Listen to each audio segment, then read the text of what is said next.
What if the very experiences you'd never wish on anyone were actually the gateway to your greatest freedom? Today on Spirit Outspoken, we're joined by transformational coach, speaker, and author Ruthie Lindsey, a woman whose presence is as radiant as her story is raw. From disordered eating and people pleasing to a catastrophic car accident she was never meant to survive, followed by addiction, chronic pain, profound loss, and deep betrayal, Ruthie has walked through depths that would break most. And yet, those moments became her greatest teachers.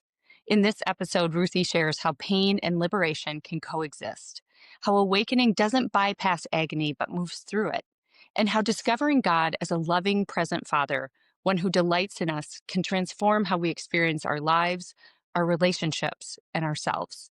This conversation is an invitation to honor your own path, release what was never yours to carry, and step into a deeper freedom. And with that, let's dive in.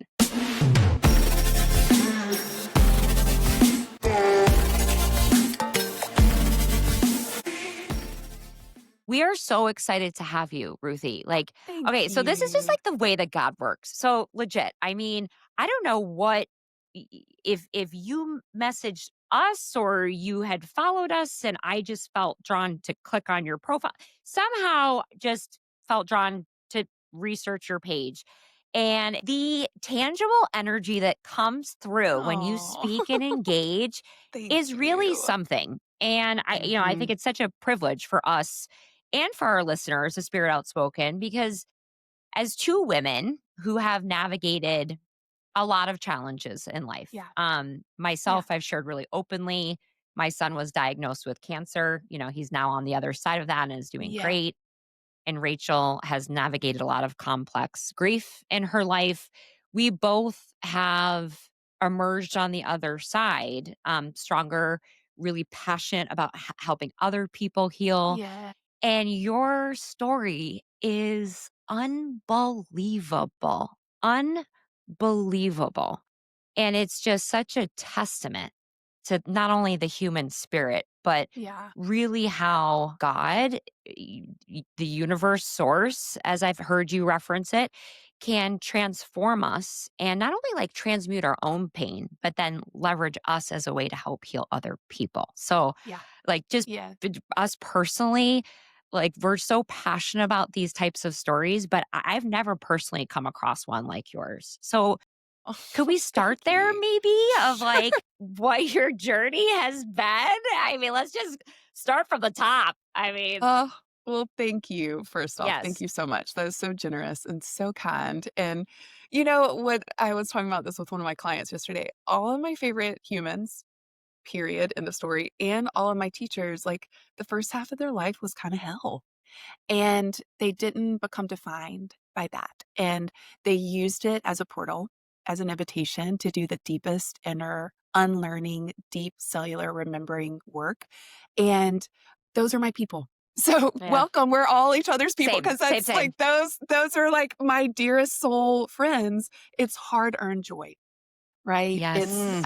It's like Such a a good way to put it. It yeah, is. it's Yeah. like a holy rebellion of sorts to choose to show up in love and fully be in love with life and experience it all and to still be here. It's, yeah. So thank you. That means so much. I really deeply appreciate Yes. that. But yeah, it has been a wild journey to say the very least. Yeah. And it's been so brutal and so painful and so profound and so holy. Um, I wanna just even begin with saying I can always hold 2 things at once. I love living in more of like that it's like they're really painful, brutal things, and everyone was doing the best they could. You know, only always. It's like, and I see how it was all a part of it. But yeah, I would say for a really long time, I thought all the pain and suffering in my life started on the day that I was in a horrible car accident and died. I was hit by an ambulance and broke ribs, punctured lungs, spleen ruptured, and I broke the top 2 vertebrae of my neck and had like a 5% chance to live, 1% chance to walk. Um, Ambulance driver helped save my life. On paper, it's insane that I'm here, I'm walking, I'm breathing, I have brain functioning, all the things, right? You're a And walking miracle. Yes. right, Literally. Yeah. it's Yeah. it's wild. And up until my 30s, I would have told you everything was perfect up until that point, which is so cute, right? So innocent. It's so cute. It's Cute. adorable. It was like this little protective way. And then I started learning about pre-verbal trauma and and so I was not well at 17 years old when that wreck happened. I had a massive, massive disordered eating. I was very performative. I learned who I needed to be liked, to be loved, to get people to like me and need me so that I could feel special. There was a theme growing up in my home every day. I'd come home and it would be, what did they say about you today? Did they say how pretty you were? Did they say how thin you were? What they say about your outfit? What they say? And I learned at a very young age, my value, my worth, my identity is in what the right people think Mhm. about me, and that Mhm. became an Yeah. unconscious driver for most of the first half of my life. I fit myself. I am 6'1", and I learned to fold myself into the teeniest, tiniest little conditioned box to belong, which of course, it's only always what we're hardwired for. And Yeah. that wreck, like, so there was already baseline some hard things going on. I was not well. I was not well. And then this happened, and I'm like on life support in the hospital for almost a month. Back then, they used wire and spinal cord fusion. So they took bone from my hip, they fused it with my neck. That was the standard in the late 90s.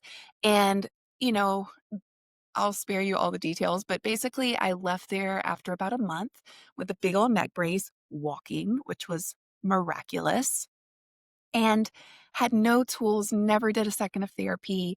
Of course, I didn't know what trauma was. You just plaster a big smile on and you go back to life as normal. Mhm. And Yeah.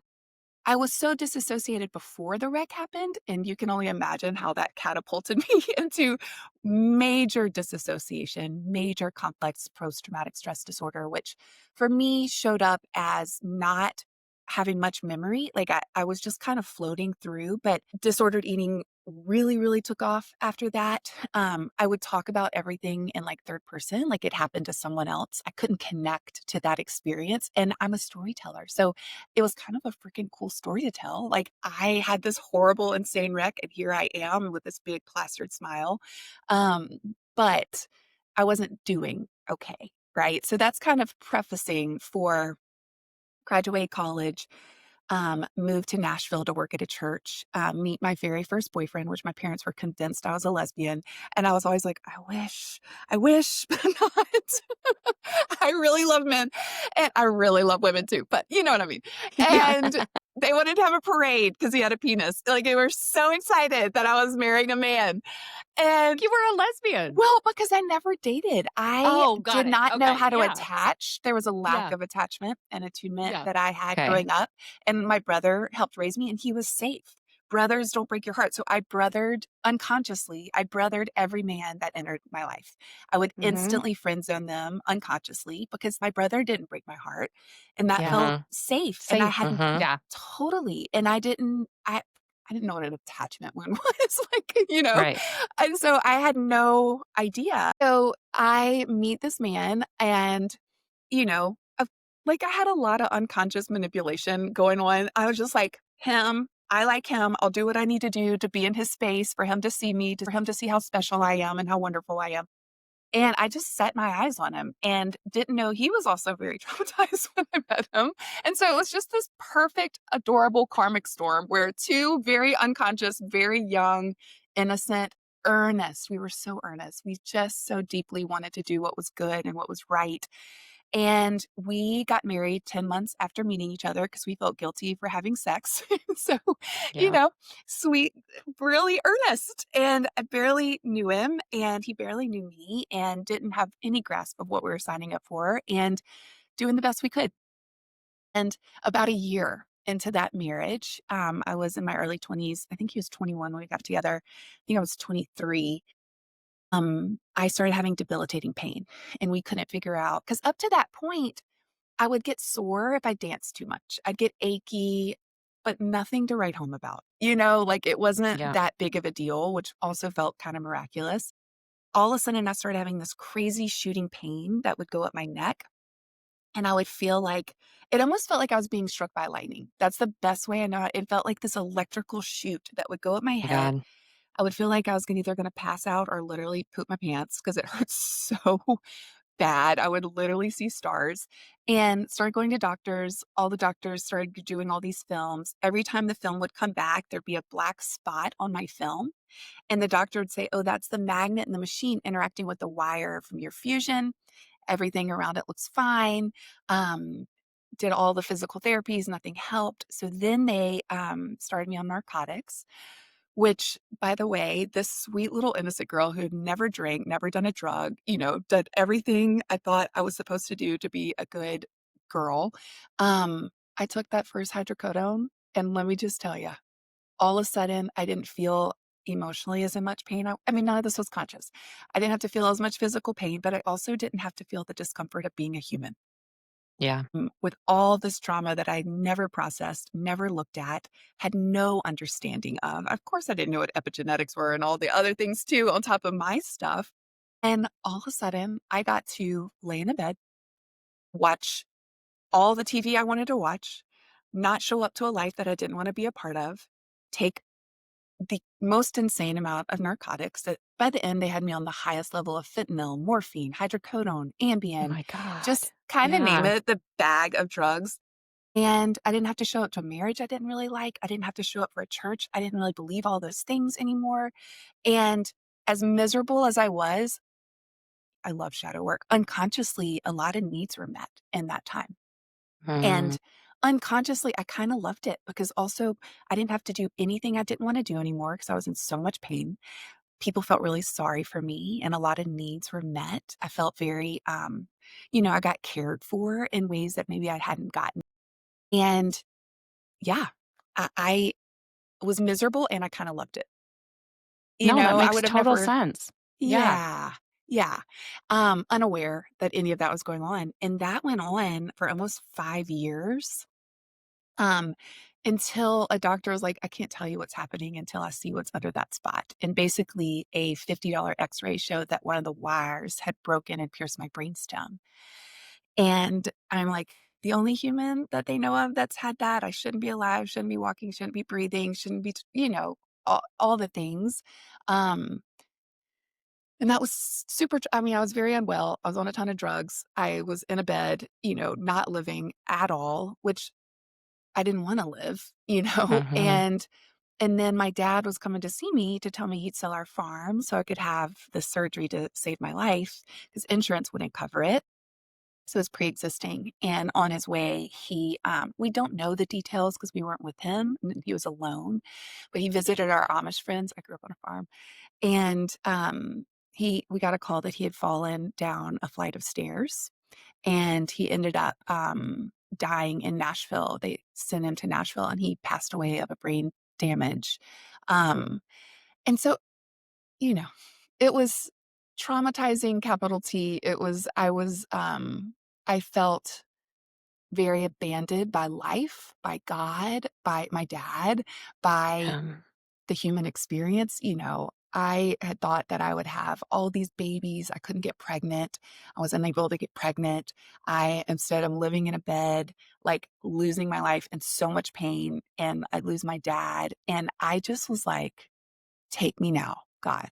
Like all I yeah. wanted was to die. I was so Yeah. miserable in this body. I hated my body growing up. And in my home, the only reason bodies were talked about is if they're skinny, fat, pretty, or ugly. And you can imagine what the important ones were. Oh, And yeah. the other was not okay to be. And I never thought about a body outside of those things. And then all of a sudden, so I hated my body that God gave me. And instead, now I believe my body hates me because I'm in so much pain discomfort, and I just felt like I hated everything. I would beg and plead. I'm like, "If there is a God, take me. Like, let me just fall asleep. I cannot live in these 4 walls, in this body, in this hell for the rest of my life." I'm a young woman, Yeah. and it was awful. It was awful. So my godfather set up this medical fund in my dad's honor, and people came out of the woodwork literally sending money in. Like, we did not grow up with much, but my dad was a very generous man. And people would be like, "Your dad bought my prom dress. Your dad fixed my roof. Your dad sent me on my senior trip. Your dad helped get me into college. Your dad." Wow. Yeah, I mean, the list went on, and this full amount of money ended up being raised for me to have this surgery at the Mayo Clinic. I And mean, you know, they did we hoped it would take the pain away, but basically they were doing this to save my life. Like, they had to remove they was like, "This is a ticking time bomb. We have to get this wire out of your brainstem." But no one had ever done it. It was terrifying. I was so unwell. Like, it was the scariest. But doctors kinda get off on being the only one to do, a surgery. yeah, Especially at I yeah, was Mayo. like, yeah, yeah, yeah. We're all familiar with the yeah, Mayo vibe in yes. And so Minnesota. I was, like, pursued by doctors to do this surgery. Yeah. And, um, I ended up I left there with the wire out of my brain. They kept other parts of it that were the wire, but it was too dangerous to remove, and then they refused it with titanium screws, took bone from the other hip, left there on even more drugs with another neck brace, and even more pain because I got a lot of nerve damage from that. So I went back to the bed for 2 more years. Oh. Like, I was even more unwell because I put all my hope and belief and trust in this medical system to fix me because I believe something was Mhm. inherently bad Yeah. and wrong and broken. They need to fix me, and if they don't, my life is screwed. And, Mhm. I came home and I felt worse, and so I guess this is my one hope, and it's gone, and so my life is screwed. And that's really what I believed at the time, and so, they had added morphine to the mix at that point. I was so depressed, so disassociated, so unwell, so checked out from life, and about 2 years into that, my ex-husband ended up leaving and ended up with a good friend of mine, and it was just like I had a massive nervous breakdown. Massive, like, And massive, of Ruthie, how course. old are you at this point? Like, I know you were 17 when the accident happened. How old are you Mhm. now when all this is going on? Found out about the wire at 29, had the surgery at 30, and then, I had the nervous breakdown at 32, and that process 32 into 33, and my partner was traveling on tour, which don't blame him at all, my god. I would wanna get the hell out of there too. So I went home, can't take care of myself, have to move home, move in with my brother. The amount of shame that I felt because, I had learned to be the good girl that did everything right. And all of a sudden, I can't take care of myself. I wasn't bathing. I am losing my mind. I didn't sleep for almost 2 months and have a massive nervous breakdown, completely not functional. And the amount of shame that I felt. Oh, what did they say about you today, Ruthie? Like, Mhm. that little girl was like, they're all saying I'm crazy. I'm the insane one. I'm losing my mind. And everyone in my tiny town is talking about it. Everyone knows. That, for my little precious conditioned ego, was the most traumatic part at that time, more than anything else, is that everyone knows that I'm crazy.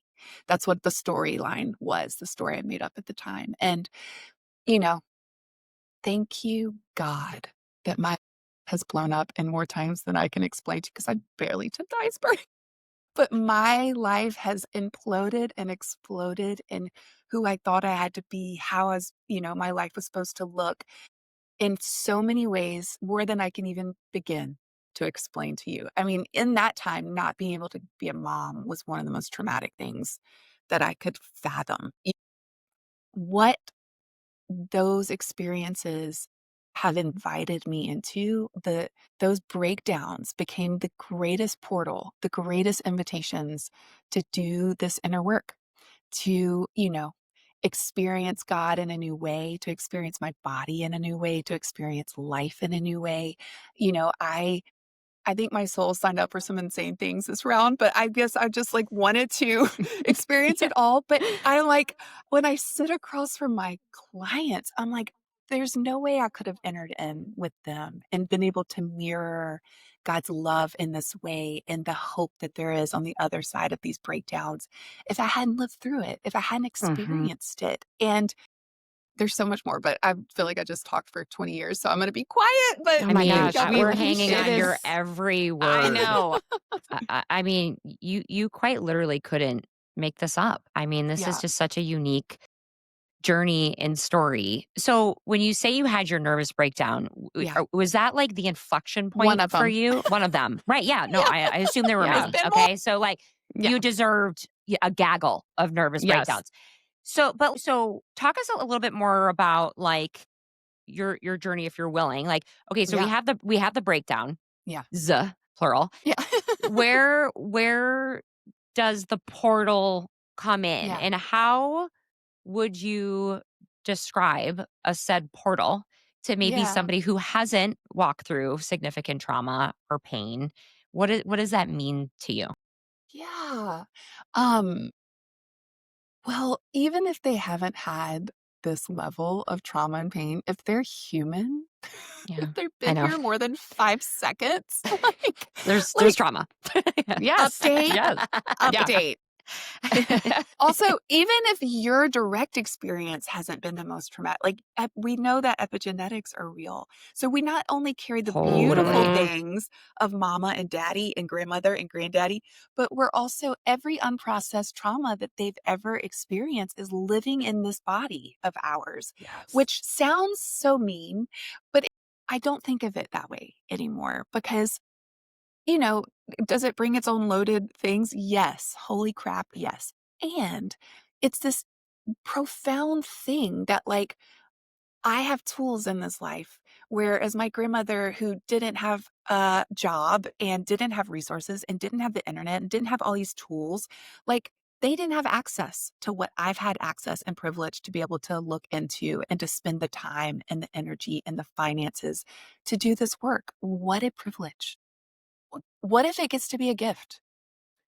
Like, what if we get to be this like holy, holy gift in our family line to do this work, right? So everyone's had it, Mhm. just end period. You know, some You're the journey has cycle been. breaker, right? Yeah. Like we can We all be get to cycle Yes. be breakers. Yeah. if we choose. We get to be, you know. And what Yeah. if it gets to be an honor? What if it's an honor and a privilege? But that being said, even for someone that hasn't had massive things, like, are you depressed? Oh, do you have physical pain in your body? Is your child struggling? Are you struggling in a dynamic in a relationship? Like, update if you're human. Like, these are just human Yes. experiences. And I've really changed, and it's a practice, it's a muscle that I build within myself.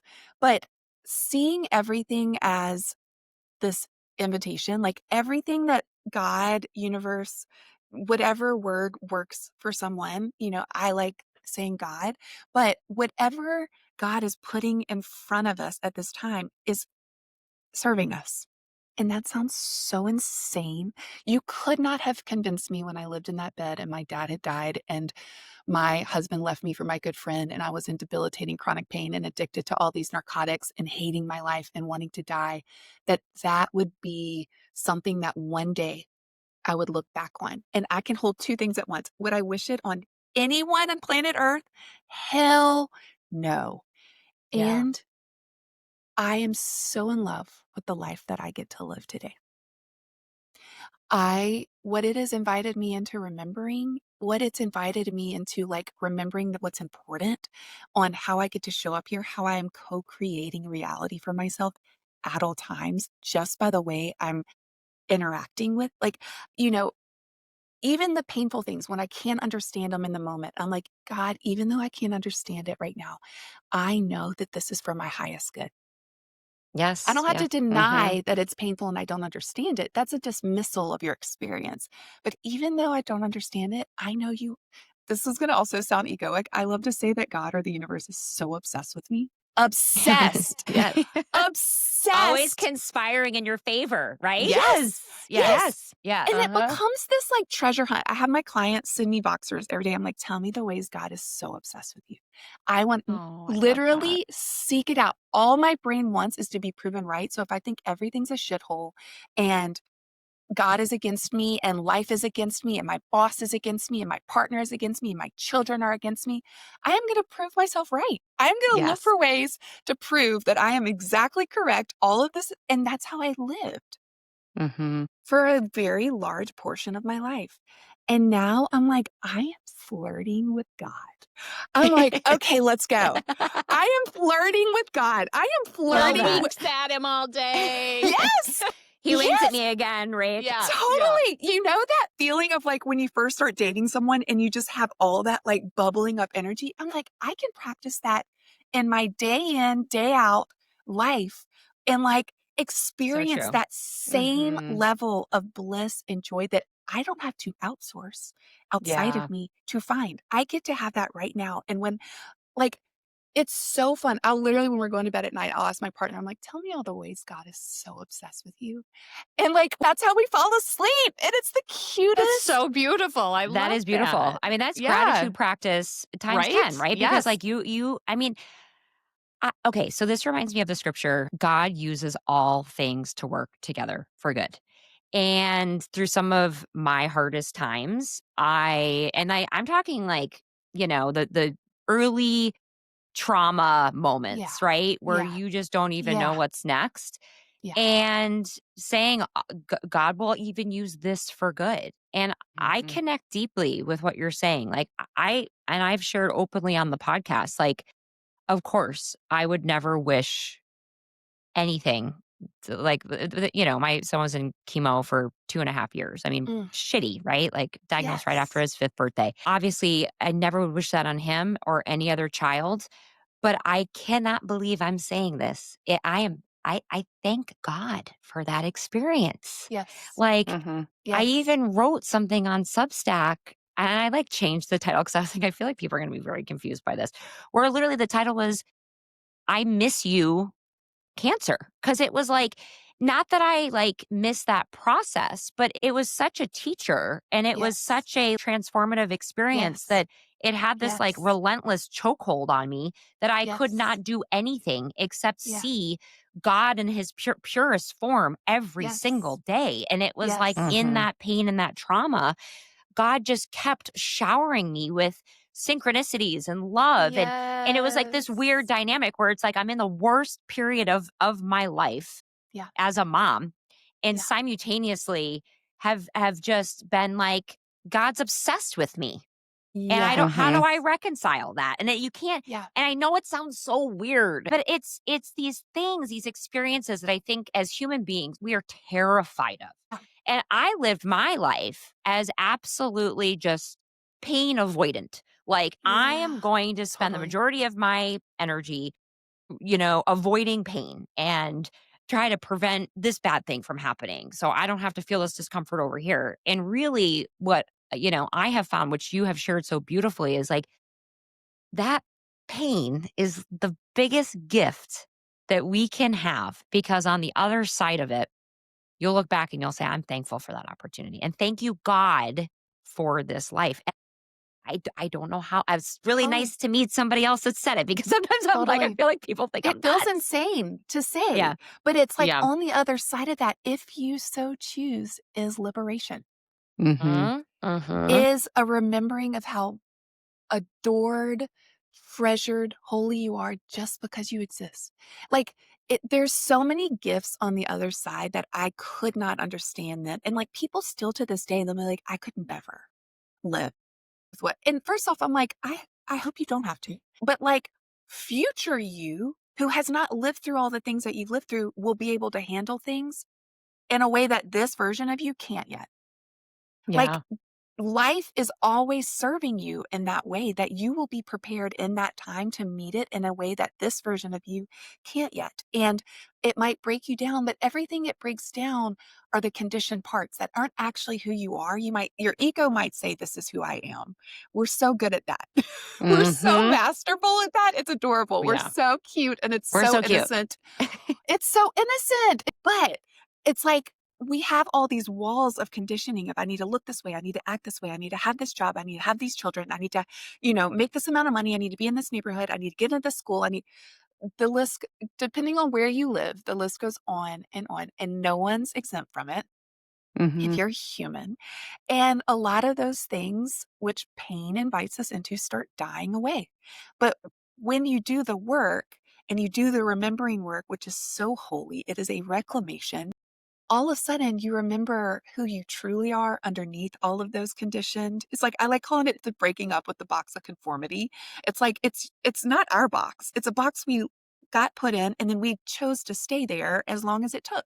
Everyone doesn't break out of the box, and that's their holy journey. What if it's not Yeah. my job to fix any of it, you Oh, know? Yeah. that's such a huge point too. It is not our responsibility to heal and fix others on their journey and their process. Oh my Exactly. gosh. Yeah. And my ego hates that. Oh, yeah. I love thinking that it is my job to tell everyone who they need to be and what they're doing wrong. And oh, that archetype of the judger is like, I am masterful. I think I know all the things. And, a mantra which sounds insane. It sounds insane. Now, if someone's causing harm, that's a very different thing here. But like when I see people in their process doing their thing and I'm activated by it, and something I'll say to myself is, what if nothing's wrong? What if nothing's wrong? What if it's not my job to fix, change, judge, critique, whatever, educate them? My Yeah. job is to show up and be love, to live it out, to exemplify it, and to not judge them, change them, fix them. Because, update, if you had looked at my life when everything was crumbling in 9 million ways, you couldn't have convinced me that something wasn't wrong. Right. Everything felt Mhm. wrong.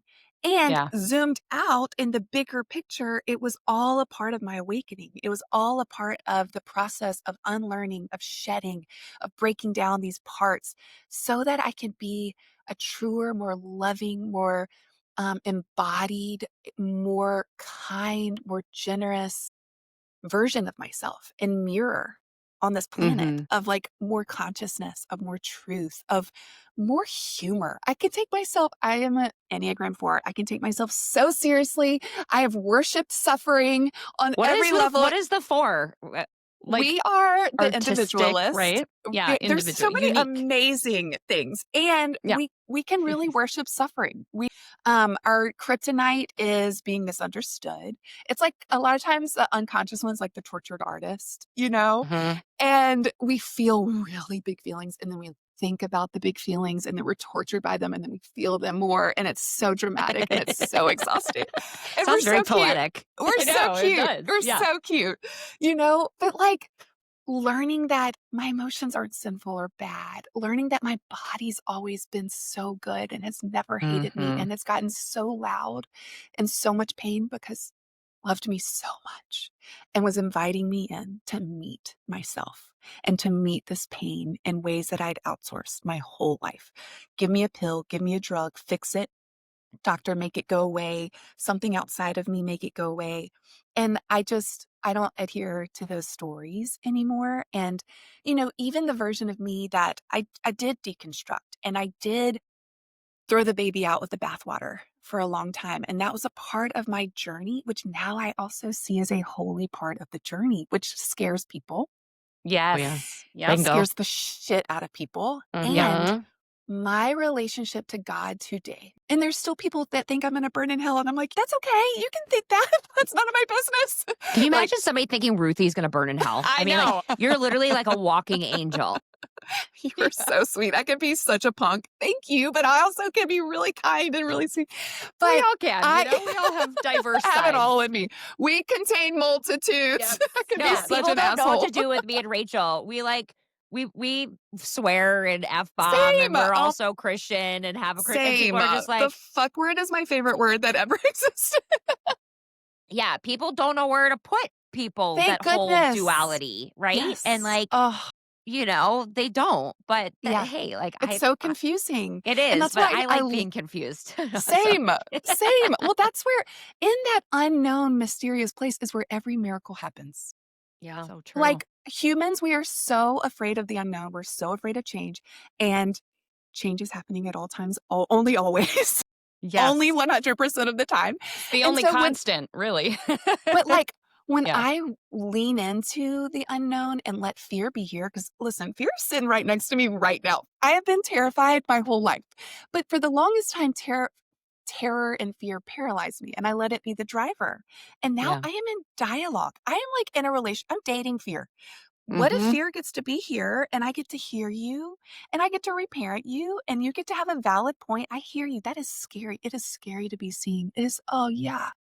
It's scary. Oh, I feel you. I feel that weight on my chest. It's so scary to be vulnerable. It's so scary for that little girl part of me that cares so much about what people say about me, and what they say mattered so much in that part. And oh, you're so good. Fear, you get to be here, but I'm going to remind you of what's actually true. You are worthy because you exist. And no one sees the world as it is. We're seeing it as we are. So their judgments of you are all just projections. It's okay. Of course, they're going to project onto you, just like you project onto others. How human. What if Mm. it's not personal? What, you know, and like I am literally having these conversations. I have tea with fear. I have tea with shame.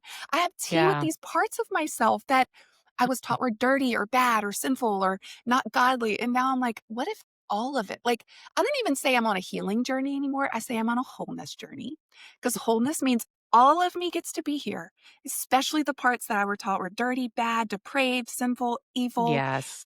And like, those parts don't go away just because you hate them or shame them, right? They're Yeah. just going to come out sideways, only always. But when we learn to embrace them, to recognize them, to nurture them, to love on them, to meet them, to feel them, they just don't have to be the driver of the car anymore. Like they're in their little, chair in the back, Yeah. yelling and all that. But love gets to be the driver here. And all the times, when I was in treatment and having nervous breakdowns and losing my mind and thinking that I was abandoned by life and that I was all alone, I have gotten to go back in through a lot of inner child work and different practices. And I will see myself in that bed, losing my mind all alone. And I will see God laying there with me. I'll see my higher self laying there with me. I'll see my daddy laying there with me. I'll see my angels. I'll see my grandmother. I'll see my friend Laura, who was killed in a drunk driving accident. I will call in animals that I have loved. And they're all surrounding me. And even if it's in my head, who cares? It's all Yeah. It's imagination's not. what's, I But don't it's believe not. it Yeah. real I to is. believe me. it's not. Yeah. And I feel it. Yes, I feel it. I see how my trauma kept me from being able to see that in the moment, but me going back and holding that precious girl and loving on her and saying, I'm here. And this is all a part of it. You beautiful, wise little ancient soul. Look what you signed up for. You are so brave. I am in awe. I am in awe of you. And you are going to transform this and transmute this. And you are going to use it to be so of service to God in this life. You are going to use this to become so in love with your life. Honestly, my earliest memory as a little girl was feeling homesick on this planet. Now, that sounds crazy, but No, I was you're like, No. talking to crazy. Okay, so like No. anything goes. It's all in I the was like, safe Anything bubble goes here. on this podcast. Okay. I felt so like an alien here. As weird as that sounds, like I felt like this cannot be it. This cannot be how people treat each other. We cannot treat animals like this. Can't be how we treat animals. This Yeah. can't be how we treat the earth. This can't be how we talk. I'm like literally crying them up. This can't be how we talk about people. And it devastated me. And so I wanted to leave from the jump. I mean, my earliest memory is sitting in front of a television with junk food. Like that's what raised me. I learned to escape from as early as I can remember because I had no Yeah. tools to deal with the sensitivities of being a highly sensitive, highly empathic, precious little bun who, just felt all the things. So I shut it all down. I numbed it. I avoided it. It felt too scary, too painful to be here. And I think part of my dharma on this planet is to fall so madly in freaking love with being human, with being present to my life, like romanticizing my life and helping like that is like part of what I do with my clients. I'm like, what would it look like to fall so madly in love with your life? And that means the really minute, like I'm talking the simple daily petting your pet, looking at the face of your baby, even when they're yelling. Like something I've been doing recently, and tell me if this resonates at all. Like when I'm around something that a part of me wants to judge and criticize, I imagine that I'm watching a Saturday Night Live skit. And I'm like, oh my gosh. And I imagine like the character, I'm a part of it. Like I'm a part of the character in whatever it is that I'm seeing. And all of a sudden I'm watching it in this very comedic, humorous, not mockingly, but like, I was at home over Thanksgiving and watching my family watch LSU football is the most like past version of me would be like, it's the most fucking insane thing I've ever seen in my life. Like the aggression, the anger, the F words, the pain, the Yes. suffering. And I have judged it my whole life. Like even as a child, I was the only one that didn't sport. I was just a weirdo in my family. And I sat there and watched everyone. I'm like, this is the best. This is the best. You couldn't pay me to, like, this is the best TV show I've ever seen in my life. Like, watching everyone play Yes. their role and be the yeller or the victim or the angry one or the judger, and I'm watching all these archetypes and I could not have had more fun. I was not suffering at all, which You're looking in at it the more past, objectively, Yeah. right? totally, Yeah. totally. And they're on their journey. And if this is what does it for them, who am I to say it's wrong? Like, Yeah. who cares? They are not causing me harm. Like, give me a break, And do I understand it? Nope. No comprehension of this in any way, shape, or form. Totally. And I'm leaving on Sunday to go to a Joe Dispenza retreat for 7 days, and I'll Oh be my gosh, meditating for 4 fun. hours a day. Oh, And that would be their nightmare. Like, they would look at me and be like, have you lost your mind? And I'm like, yeah. how perfect that we can have the things that excites us and lights us up, and it can look completely different. Who cares? Yeah. Totally. Totally. Who Yeah. cares?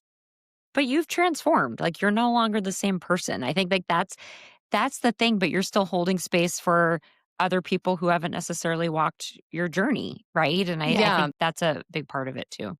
I was talking with a woman one time and she was so wise and really helped me to understand that sometimes the people that I find the most difficult are here to be my greatest teachers. And 100%. even reframing it that way was so helpful of, one, it's not my job to fix it. And two, this is actually serving me in some way. And it just helps me Really. see them. It takes the emotion out of it. And it also helps me kind of respect and appreciate them in a different way of they're Yeah. here. I'm here to learn as a Yep. student Yep. from you. And so be it, like that's Totally. beautiful. Yeah. Totally. It kind And of wraps maybe, it in this beautiful light, right? Of appreciation. yes. And what if part of the lesson they're here to teach you is how to have boundaries? Hmm. Beautiful. Wow. How to Yes. have agency, how to speak up for yourself and to do it Yes. kindly with love. Like, what a gift that they gave us. And in the midst of it, I want to punt people to the moon and I am not always conscious and awakened. And then I can step back and come back to, wow, this was really a gift. And, it's interesting. I have two things that I'd like to say that. Like, even the people, and this is very zoomed out, I'm going to hold two things at once. Nothing in me is saying we don't grieve. Like, part of the work I do with my clients, and only always because I need for myself, I only offer the things that I've needed so desperately for me. But like, your pain gets to be here. I have a client that's like, grew up a certain way and all of a sudden anger has been really alive and it's freaking her out. And I'm like, this is the Yeah. healthiest I have ever known you. Anger is a core emotion and you feeling angry. Oh, I love your anger. Tell me what you're so pissed off about. Let's feel it, scream it, Yes. yell it, tell me everything. It gets to be here, right? And we're going to always play with the other side of that coin. When we zoom out, this is how we alchemize. You first let yourself feel it, express it in safe environments, right? Not Hmm. at someone. I mean, it happens and we get to forgive ourselves and learning tools to be with all of that. But then also, I had a meditation one time and I'm so down to be wrong about everything. My mind has changed 9 million times. But Hmm. if it helps me love myself and others more, I don't care. I don't care if I'm wrong at all. If it helps me be more of God's love and feel more of God's love, I don't care. And I was in this meditation one time and I saw my ex-husband and my ex-friend who, he ended up with for a while. And this was like before we came to earth. Again, who knows? And our little souls were like, I want to play this role for you. Mm. I'm going to be a part of your awakening. This was like in a deep meditation. And I came out of that, I was weeping and I told them the same thing. I was bawling, I was weeping, I was crying so hard. Again, if I'm wrong, don't care. The love I felt for them being a part of my awakening, because it was. Mhm. If he had not Yes. left me, I might still be in that bed. I might still be on all those drugs, and he needed to think there's something better out there. I ended up having her over for a tea ceremony, and I'm like, I want you to be free Mm. because you played the most perfect role in how all this played out. And when I think about you, I thank God for you. And me and my partner now, we pray for my ex-husband all the time. We pray for him Oh, every night before dinner. We thank God for his soul, for everything that it taught me, blessing him. It's not in a snarky way. I'm just grateful for him. And yeah. again, I let myself grieve. I let myself be pissed. I was so angry. I had to Yeah. let myself be snarky and bitchy and all the stuff that I felt in my head. And now when I see him, I am free. It Mm. holds zero charge. And like, I also see, and maybe they don't think that way about me, and that's none of my business. I might still be a villain in some of their eyes. That's actually none of my business. If I need to play Mhm. that role for them, okay, fine, I can do that, but I'm going to be free. I'm here to be free and liberated in God's love. Period. End of story. And also one other little quick story. I had an experience. I feel like y'all are going to really appreciate this. A few years ago, I was walking in our park. I go out there a lot. And I saw this lady and she came up and she was like, "Hey, Ruthie." And I did not know, she looked kind of familiar. So I just went with it and was like hugging her, but I didn't know Yeah. who she was. And then she was like, "Do you still live on the house that me and my ex-husband used to live in?" Which we haven't lived there since 2012. And I was like, "No, I hadn't lived there in a long time." So I'm like, "Okay, someone from my past." And she goes, "Do you still work for the church?" And I was like, "Oh, no." I mean, I didn't work for the church since I lived in my bed, right? And I was like, "Who is this?" And she goes, "Okay, well, that's what I need to talk to you about. The work that you are doing today is so damaging. You are causing so much harm by not pointing everyone to Jesus, Oh and my you are gosh. sending people straight to hell with your new age spiritual, like you are causing." And I was like, "Excuse me, hello?" That's right. Um, Who are you again? Hello. I literally go, "Okay, hey, I'm gonna just stop you. I don't know, you don't know anything about me or the work that I do. Yeah. I'm gonna walk away now, okay?" So I start walking away. She won't leave. She keeps coming towards me, Oh getting my louder, gosh. screaming at me about Jesus. And I'm like, "What planet? Am I in the Twilight Zone? Like, what's happening?" So I was like, "Ma'am, you are not listening. Stop it. No, you need to walk away. You need to walk away, turn Yes, yeah. around." So I just start walking away from her. Even she keeps following me. I'm like, I just keep turning around, stop. So I walk away. There's this park has all these like winding weaves. So I see her again walking towards me in this other This is so path. And I was awkward. like, "No, oh no." And I see You her again. coming. And Yeah. literally she's like, "Ruthie, you're not hearing me." And I said, "Stop. No, no way. Not right now." It's like, "I don't even know who you are. You don't get to speak into my life." And she goes, "Ruthie, and she names her name, which I won't say here. And I literally turn around and walk. And here's what was so beautiful. At first, I was so pissed because I'm like, who in their right mind? She knows Right. nothing about me. I am so in Yeah. love with God. I don't even know what to do with myself. And then I just start giggling because also levity has brought me more like to look at the insanity of that situation. But here's what was so cool. All of a sudden, I walk into the woods and I just am like, I start to like, "Thank you, God. Thank you, God. Thank you, God, for this person. She loves you so much." Mm. And that is her version. Now, listen, I had major boundaries. I'm like, "Fuck no, you don't get to talk to me Mhm. like this." Yes. And Yeah. she was so earnest. She thinks I'm going to burn in hell. And she thinks me talking about God in the way that I talk about God is sending other people to hell. And in the conditioned ecosystem that she lives in, that is her loving me and loving the Yes. people that I work with. As insane as it sounds, it was her being so earnest. And Mhm. that switch happened. I was like kind of amazed so quickly. That switch happened so fast. And I'm like, "Thank you, God. Wow." Mhm. Thank you that Also, thank you that that's not how I mean, I never would have yelled at anyone ever, ever, ever, even when I was very much in the church, Yeah. but I'm like, "Thank you that I don't hold that belief system Yeah. anymore, Yeah. and you've liberated me through trauma." I got liberated. I would love for you a couple things. So I want to comment on some of the mystical experiences that you've been kind enough to share, like the deep meditative states, like how tremendously healing that is. Yeah. Picturing your angels, God, being with you. So, Spirit Outspoken, Rachel and I are both Christian, and we have only through our own pain and our own journeys and our own paths have just grown such a deeper love and an extraordinary relationship with God. And I just Yes. want to take a moment because, like, our listeners, I think, are always really intrigued by that. And, like, that's Yeah. what Ruthie is saying, you guys. Like, this is like what we Mhm. mean by mystical experiences. She's not around Yes. a crystal ball conjuring spells. Spells. I No, know. she's feeling the presence of her angels, right? So Yeah. Yes. that's what we mean. Okay. And now secondly, Yeah.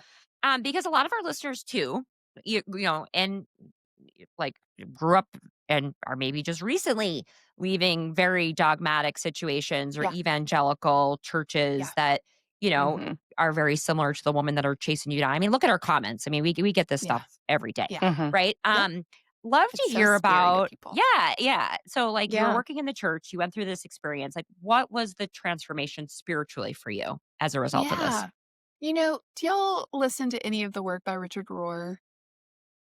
I just started dabbling This is in. so funny. Okay. Yes. I'm just as so serendipitous. I just wrote, we were just texting about this, Rachel. Mhm. Okay, anyway, keep going. So I love Richard Rohr so much. He was a big piece of my toe back in to God and spirituality and Jesus because, I had been really hurt by the church and um worked at a church and saw some really terrible things. As humans and saw some really, really, really, really, really things. And then at the same time, my world was imploding. So seeing what I thought, this is what the church is, and then my world imploding at the same time, I was just like, well, F this. Sure. Mine was an extreme version. For some people, it's like they start questioning, like, what if gay isn't sinful? Like at the Mhm. church I was a part of, women couldn't teach. I am a teacher. Yeah. I am a Yes. teacher. That is my Yeah. one of my many spiritual gifts on this planet. And I could not teach boys after a certain age. I could not teach men. So there's just some things that fundamentally I was like, ugh. And like we sang hymns about being broken, depraved wretches. And as I started doing this work, I'm like, I bought into that story. Something is inherently bad, broken, damaged in me, and I need something outside of me to fix me. And I stopped buying into that narrative. And part of that was because my world imploded and I saw a lot of really, really terrible things. I saw a lot of really terrible things. And I'm like, well, if there is a God, F this because God must hate me. That was the thing I used to say a lot. God must hate me then because why I did it all right, quote unquote. And yet here I am, miserable, wanting to die every second in so much pain I can barely breathe. And, dad's dying, my husband's leaving me. I mean, I had so many Yeah. cute little stories. And what Richard Rohr talks about is order, disorder, reorder. And it really landed for me. And this isn't everyone's journey. This is like generalization, but pretty common. So, because we love safety, we love the ordered thing, right? So, maybe we grew up in a dogmatic religion, but there were answers for everything. There's no room for mystery. Mhm. Again, I'm generalizing here and I'm using my own words. These aren't exactly Richard Rohr's words, but in that I feel really freaking special here because I'm one of the chosen ones, and everyone outside of there, they're not chosen, they're not special. They're actually maybe Uh, dangerous. So I either need to bring them over to the light side because they're in the dark side. But I loved feeling like if I do this, this, and this, I'm safe. Like mhm. for the terrified little girl in me, If I do X, Y, and Z, I'll be safe and get to have a good life, or there's answers for literally every single thing. Everything. That Mhm. I love that. And it keeps you in this dualistic thinking, us against them, right? Those people out there. Well, everyone might not leave that in this life. I know lots of folks that are in there and what if their journey's perfect? And it's none of my business. And some people, their life will implode in a million different ways and they can't stay in that little box anymore and they'll move into disorder. And disorder, I can still dance there, by the way. But in disorder, it can feel like liberation because, but it's still very much us against them. It's like you throw all of this out, like, F that. You might try things that you've never tried before and you feel like you're so free and you're so liberated, but there's still this us against them because now you're like, I'm the chosen one. I'm awakened. Mm, I'm I know. conscious. And everyone over there are closed minded, ignorant, and I'm judging the shit out of them, by the way. Totally. And I love feeling so special because now I'm, so awakened and they're so ignorant. And there's still this dualistic us against them. It doesn't always come this way. It can be like more conservative and then more liberal. Not always, but that could be sometimes how it plays out. And some people never leave that place. And I was there for a really long time and I threw it all out. Like, I remember going to an intensive emotional thing called On Site for a week. And you can't tell anyone what you do for a living. You give up your phone. It's all like deep therapy.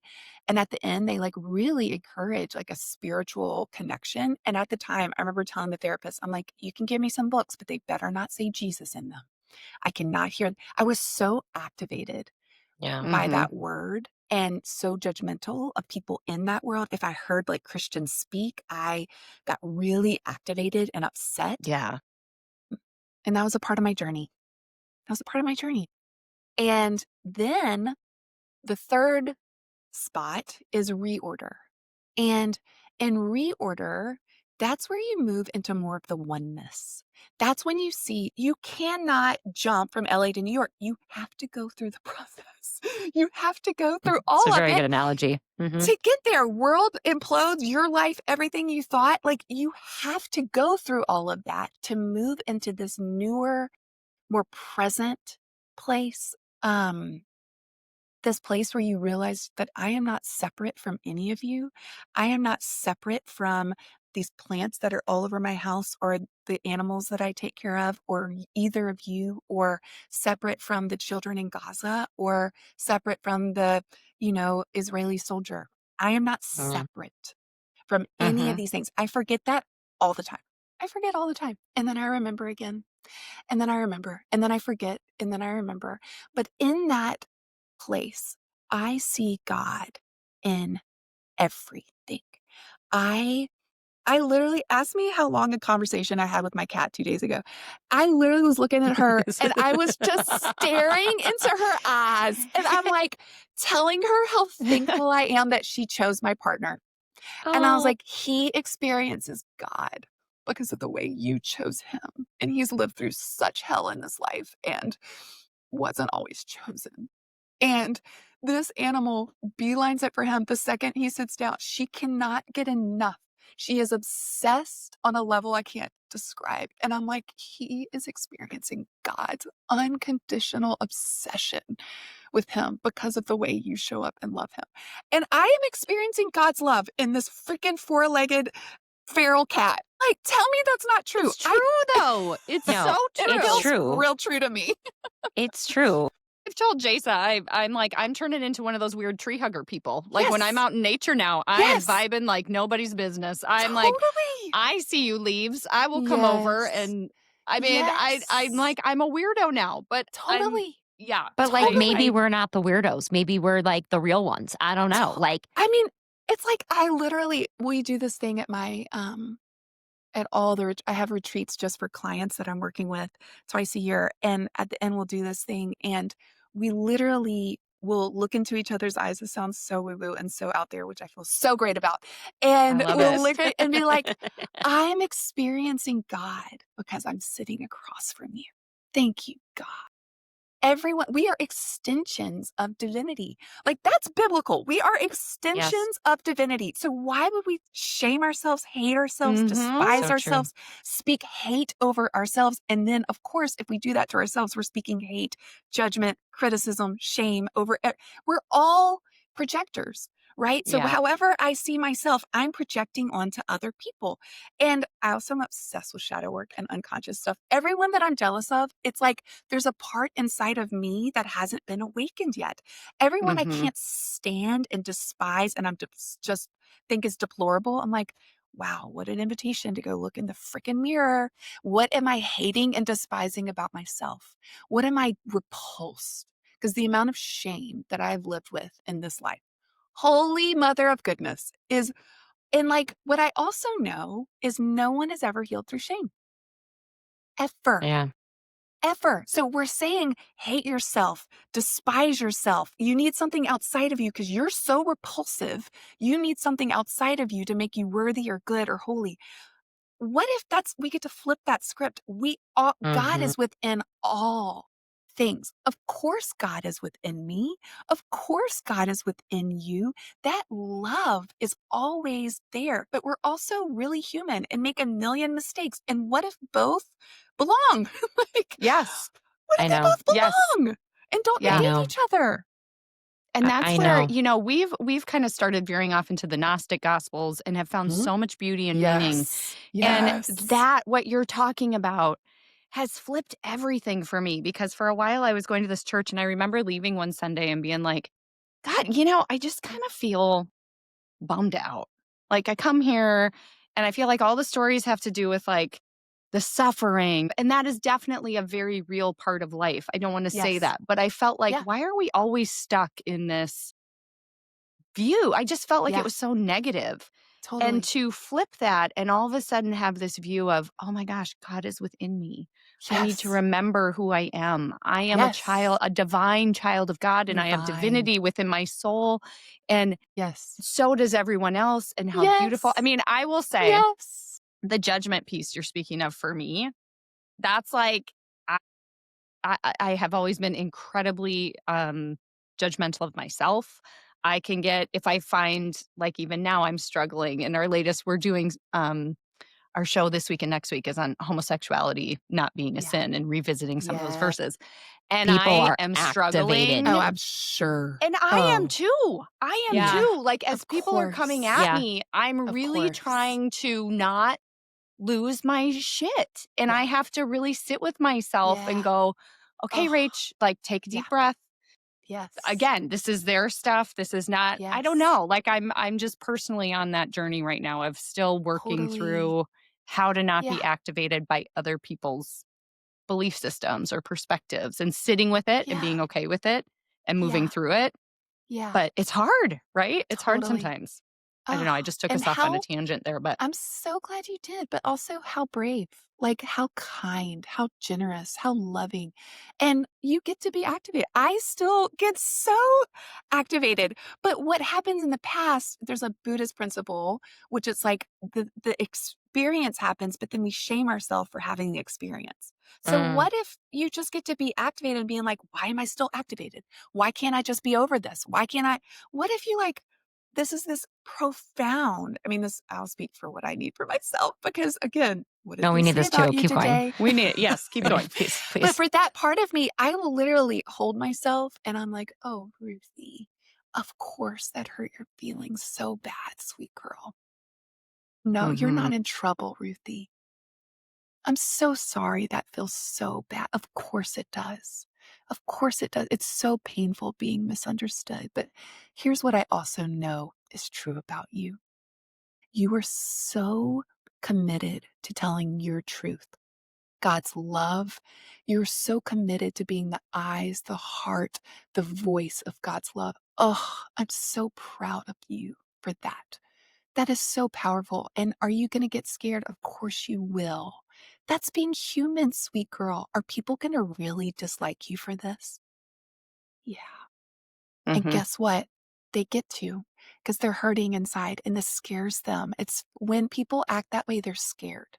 Yeah. It goes against some core belief system that they're not willing to look at, and that's all about them, and I'm so sorry they're projecting that onto you. And, like, I literally talk to myself like I wished I had someone talk to me when That's I was so a child. beautiful and so It helpful. Yeah. is. Like, that's a practice that, I mean, everybody can take at Yeah. any given day, but this is really timely for us. I feel like it always works this way. God always just, bloop, I know, it always here's the does. It's perfect always person that you divine Obsessed guys with need to timing. us. talk to. He's Yeah. obsessed with us. He is Uh, obsessed oh with my God, us. who wouldn't be? But, the other thing that I've been also I was gushing about this with several clients yesterday is, like, I have been I have worshiped suffering for most of my life. I have been devoted because it was such a core thing for me, and then there was a lot of trauma, and it's so human and, again, so innocent. But suffering is its own act of devotion. I have been devoted to being the victim of my own life, to thinking life was against me, that God was against me, that I'm the only one. And listen, as an Enneagram 4, we love being special. I got off on the fact that I'm the only human in the world that had a wire pierce their brainstem. I mean, Like, that I is built a very impressive, career. though. I It do. is. Well, Yeah. I would say that that was warranted. I don't know. Like, maybe you just like ride that one into the sunset. Okay. Like, Built a freaking career off of it. And now I'm like, I'm so bored with that story.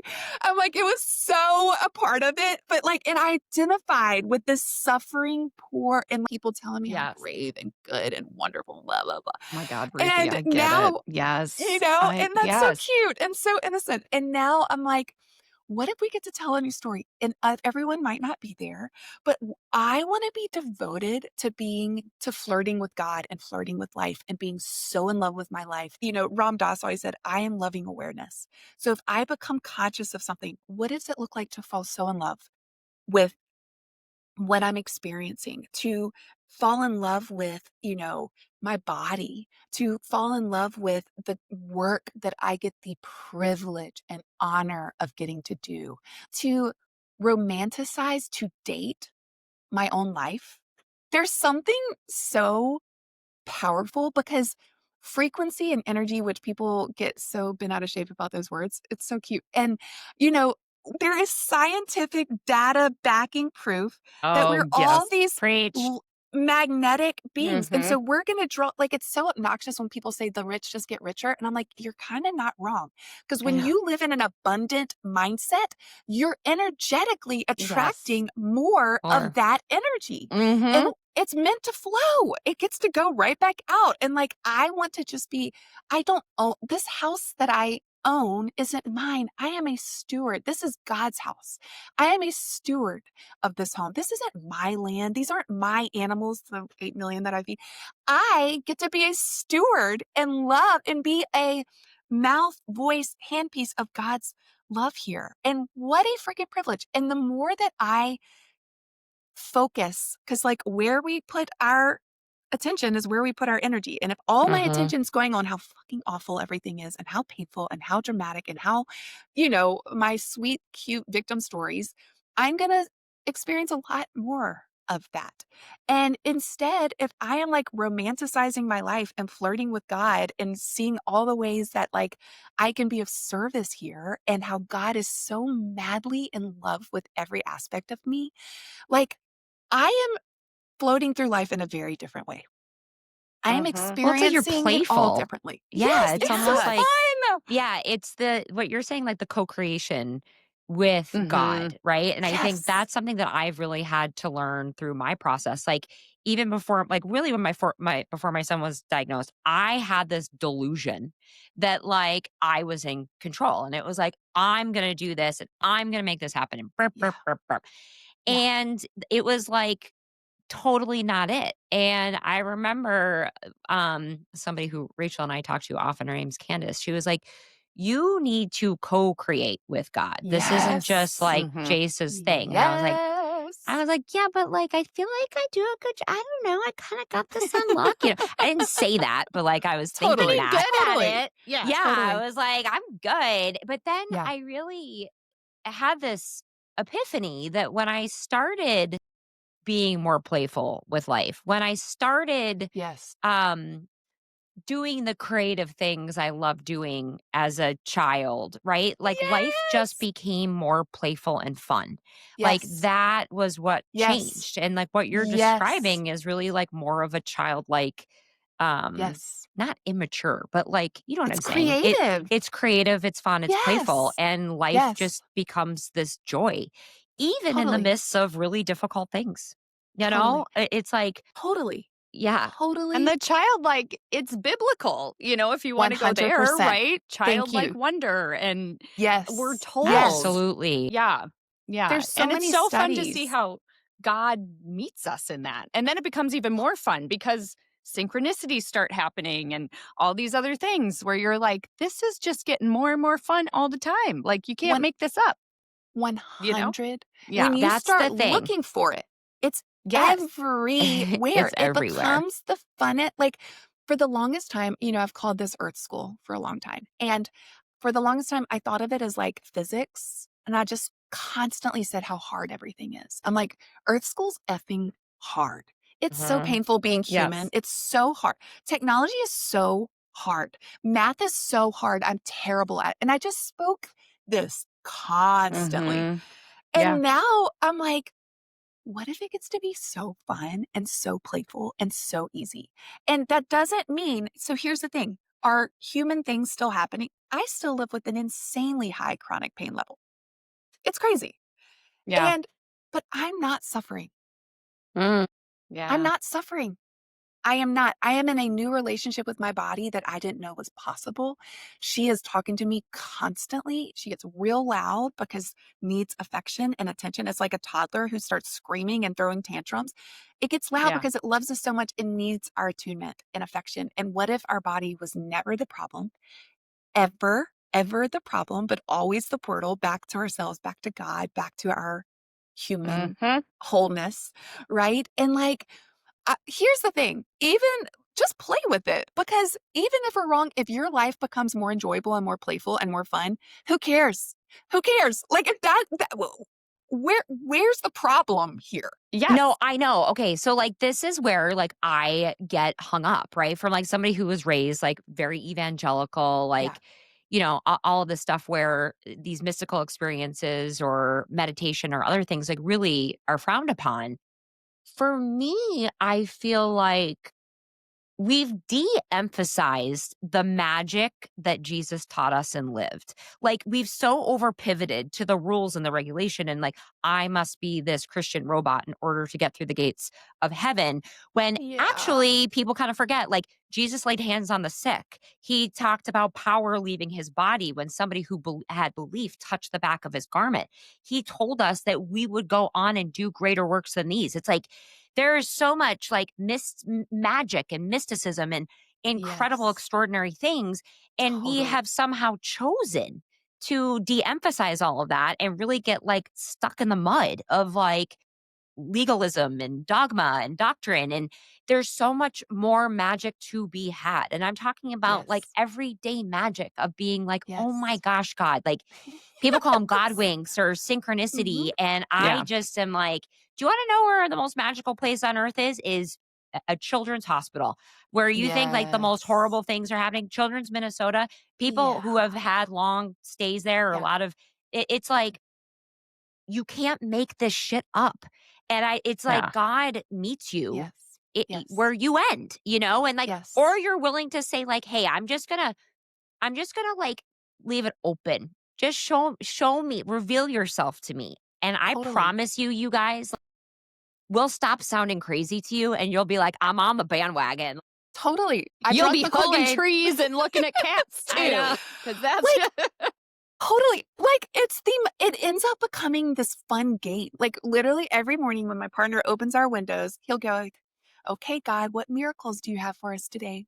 And that is what we're like, what miracles? Like, yeah, miracles. I I had an experience a few weeks ago. It was so cute. I'm obsessed with this. And it's when we play the game, it's only always that we get to have these amazing, precious things. But, I have really built muscle to like look for miracles and to see them. Mm-hmm. The more you do it, the more you experience it, the more that flow happens. It's synchronicities constantly. And the other morning, I had woken up really early, like 4, and I just put my headphones in, and this woman has the same book agent as me, and her new book, Guided, had come out. And I was like, I haven't asked God for a sign in a while, and I like to get really specific. Yeah. Making Yes. it Yeah. really weird because I'm like, see, who can deny this? And I'm Yes. obsessed Yeah. with animals and I'm obsessed with elephants. And the night before, I talked about elephants for a very long time with my in laws. And I was like, I'm going to choose a purple elephant. And it's 4 a.m. I'm listening to this book, and 10 minutes into the book, it's this book called Guided.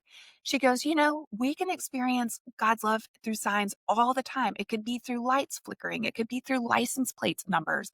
It could be through someone's words to you. It could be a purple elephant. Shut No. up. Shut. And like, don't you just like stop in your tracks? You're like, did Literally, I just? wait, I squealed and then I started dying. I cry so hard. My partner's sound asleep. He rolls over. He's the sweetest human. He's hugging his baby. What's wrong? I'm like, it's so sweet. God is so obsessed with me. Purple elephants, purple elephants, purple elephants. Like, I was just like, tell me. Someone else Yes. might have been like, that's just a coincidence. That's fine. No. If that's how you want to think. I see I don't God's know. love everywhere. Yes. And like, Everywhere. play with it. Play with it. And then Yes. literally I wrote about it in my newsletter. And that day, this woman goes, Ruthie, my daughter's name is Ruthie, and I have to show you this. And she sends me a photo. Her grandmother left her a purple elephant. She was like, and Oh, so like that was 2 days later. And you're just like, I okay, know. this I know. is why You can't deny, in my opinion. I mean, that's how I I feel. can't. Like, I can't deny this. I This is so can't. tangible. And that's what It's we talk about a lot too, is we have loved, as we've gone through this process of kind of deconstruction, yeah, learning these amazing tools and perspectives and things that we can now use as we're reconstructing. But it really has helped us in our Christian faith just make it so tangible and real, where like it is no longer just a head thing, it is yeah. a Experiential. experiential Yes. Yeah. thing that is woven through every day, every minute, which is, Totally. I believe, like the beauty and how God wants it to be with us, Yes. right? Is a true Like, relationship. And I'm Totally. so obsessed with yeah. Jesus. I'm so obsessed with Jesus. And like, what's ironic, and this isn't the case for everyone, by the way, but when I was in the church, I was so unwell. I was so disassociated. Everything was lip service. I did what everyone said. I would Mm-hmm. tell other stories. I actually at that time had zero personal relationship. Like, it was all philosophical. It was a good story. And Mm-hmm. ironically, today, when people are concerned that I'm like, dangerous or whatever, um, I could not be more in love with God. I Mm-hmm. truly wake up in the morning, I'm like, God, use me. Like, use my eyes, use my voice, use my heart. Like, how do you want to use me today? How can I serve you? How can I love you? How can I honor you? Like, let's freaking go. Let's go. Let's play, And if that doesn't work for someone else, that's none of my freaking business. I know No, what I my know. relationship with God is. I know that loving LGBTQ people, I know that loving trans people, I know that loving people that, my Hispanic neighbors who are scared of getting picked up by ICE, and my widow Yes. neighbor that my favorite types of humans and my humans love people that they don't get anything back from. Yeah. Those are Oh. those are my people. Yeah. How do you show up when you don't get anything in return? Mm-hmm. And that's how I want to live my life. Have I always? No. There was an unconscious part of me that felt so special having these popular people like me and these famous people like me. That's in me. I have unconsciously used people. I have unconsciously done everything you can, name it. And that doesn't work for me anymore. And I don't want to live that way. And I'm not judging anyone doing anything, but like, I want to be in this like love, playful, delightful, joyful, creative relationship with God. Like, I laugh more today than I ever have in my entire life, ever. Mm-hmm. And like, I believe that you. seems I success. know. No, Like, I'm fucking nailing it. Yes. no. Yes, you are, girl. Yes, you are. And like, that's the thing. I think that when people deconstruct, it can kind of happen a couple different ways. But like, really, what's shaped it for us is like having these experiences, these super tangible experiences that have pointed to a loving God that Yes. conspires for our favor. Oh, The presence of Jesus that heals, that transforms, and does all of that. Yes. And like where we have sort of like, this is where we're very unapologetic. Like we can't say like, okay, that's all true. But like he really just doesn't like gay people. Like that just like it doesn't compute. It doesn't Mm. compute. Yeah. Or you know what? Like I know he said to love the foreigner, but that doesn't jive over here. Yeah. It's like you Yeah. can't like after You you can't have gatekeep some God's love. no, exactly. And like after you have some of these experiences, it doesn't matter what people say because now you know. Like maybe you had a belief before, but now you know. And I think that is the transformative part. And that's why I'm like, I can have any pastor tell me I'm blue in the face. Like if I explore astrology or if I do different things, like I don't care. Yeah. I don't, People are so scared. they're so Yeah, scared. And it's like, they're so scared. I know Yeah. how I feel and what my walk is. And like, I'm not going to apologize for it because I've never been And closer to Yeah. Jesus. I don't know. thank If you. that's the goal, if that's the That's goal. Yeah. the whole point. Yeah. And like Yeah. they say, look at the fruit. Like, Mm, look at We the talk about that fruit. all the time. Like, that's all I Yes. need to know. Look at the fruit. Yeah. If someone is yeah. more loving, more kind, more generous, who cares? Like, No, I I know. Yeah. Who just cares? like update. Who cares? Like and I love this quote by Anne Lamott. She was like, if your God hates all the same people as you do, maybe it's not God. That's a great quote. I love that. Yes. Right? Maybe it's not Yes. God. Like, look in the mirror. If God hates all the same people you do, like, update. Right? And I Yeah. just, It might just be bad theology. it might just be conditioning. Yeah. Right. Totally. It's a beautiful invitation to look inside. Always. Thanks for joining us for today's episode. If you're ready to take your spirituality to the next level, be sure to check out our website, spiritoutspoken.com. There you can download free educational resources, read our latest blog posts, and join the Spirit Outspoken community. And don't forget to follow us on Instagram and TikTok at Spirit Outspoken to stay up to date on news, happenings, shenanigans, and all things Spirit Outspoken.